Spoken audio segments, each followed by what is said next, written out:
congratulations, Munkbat Oksonseg.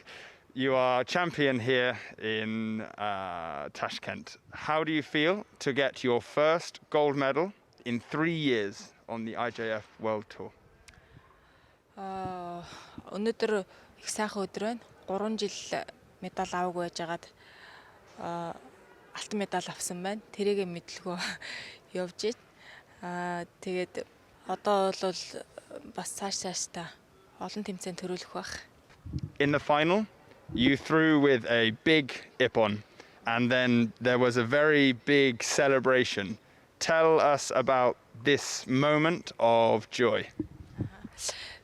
Маш их баяртай байсан Японыг ялахад. Тэгээд тэр мөхийг бол яг бас өөрт нь хийн гэж бодож бэлдэж гарсан. Тэгээд ялаад маш happy баяртай байсан. Аз жаргалтай байсан. Now you have this gold medal. What are your hopes for 2021 and the Olympic Games? Олимпиад орно.